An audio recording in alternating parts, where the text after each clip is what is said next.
Franz and Albert had brought to Rome letters of introduction to them, and their first question on his arrival was to inquire the whereabouts of his traveling companion. Franz replied that he had left him at the moment they were about to extinguish the moccoletti, and that he had lost sight of him in the Via Macello. "Then he has not returned," said the Duke. "I waited for him until this hour," replied Franz. "And do you know whither he went?" "No, not precisely. However, I think it was something very like a rendezvous." "Diavolo!" said the Duke. "This is a bad day, or rather a bad night, to be out late. Is it not, Countess?" These words were addressed to the Countess G, who had arrived and was leaning on the arm of Signor Torlonia, the Duke's brother. "I think, on the contrary, that it is a charming night," replied the Countess, "and those who are here will complain of but one thing, that of its too rapid flight." "I am not speaking," said the Duke with a smile, "of the persons who are here. The men run no other danger than that of falling in love with you, and the women of falling ill of jealousy at seeing you so lovely. I meant the persons who were out there in the streets of Rome." "Ah," asked the Countess, "who is out in the streets of Rome at this hour, unless it be to go to a ball?" "Our friend Albert de Morcerf, Countess, whom I left in pursuit of his unknown, about 7 o'clock this evening," said Franz, "and whom I have not seen since." "And you don't know where he is?" "Not at all." "Is he armed?" "He is in masquerade." Is this a dun-dun-dun moment? Dun-dun-dun. I don't think so. Not yet. But I think we have cause to be concerned. What is the Duke talking about here? Well, okay. Sorry, it's been so long since we told the story of Vampa that I had almost forgotten. When the Duke here says, "This is a bad day, or rather a bad night to be out late," and the Countess G, asking if Albert is armed while being out and about, I say that's foreboding. We're going back to Signor Pistrini warning the two gentlemen, Franz and Albert, not to go out late at night, particularly in certain places.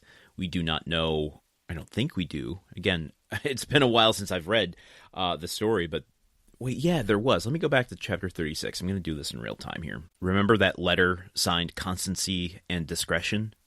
Let's read that right now. See if there are any clues here that we should be concerned about. "Tuesday evening at 7 o'clock, descend from your carriage opposite the Via dei Pontefici and follow the Roman peasant who snatches your torch from you." Okay, interesting. Roman peasant. I don't have any sense where the Via dei Pontefici is in relation to the Corso or the other places that we've talked about here. Let's continue. "When you arrive at the first step of the Church of San Giacomo, be sure to fasten a knot of rose-colored ribbons to the shoulder of your harlequin costume in order that you may be recognized." Okay. I don't think the costuming stuff is of great importance, except to say that would it be amidst a bunch of people if she is suggesting that he needs to be recognized? I mean, if he's going to be alone, it would be easy to recognize him, right? But the Church of San Giacomo. Okay. See, now, I was about to do some research that would have, I think, spoiled things. I was going to look up whether or not catacombs appear underneath the churches, because the catacombs of Saint Sebastian, that's different. Okay, I don't know how all that stuff works yet. Let's just keep reading. Until then, you will not see me. Oh, okay, that was it. So,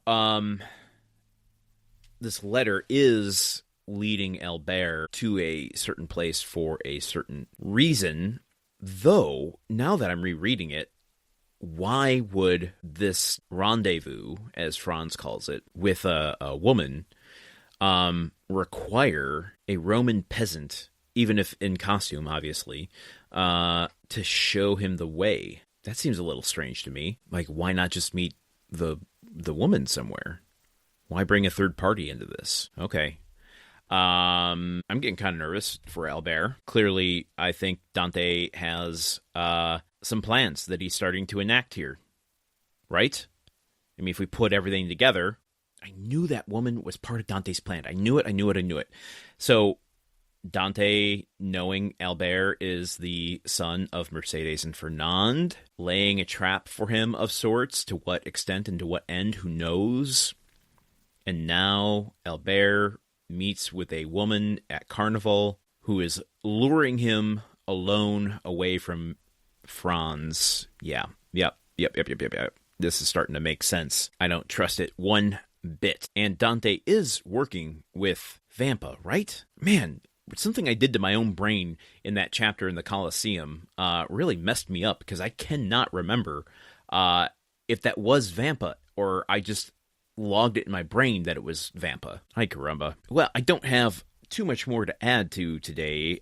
I'm more just kind of on tenterhooks, wondering what's going to happen here. So I'm going to keep this one short and go right into tomorrow, unless you have any objections.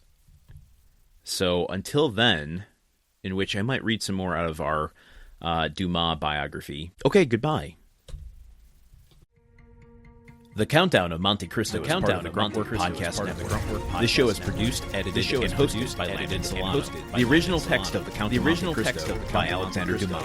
Theme song by Magic Solo. If you want to support the show and others visit patreon.com/patreon.com/. Thank you for listening. See you tomorrow.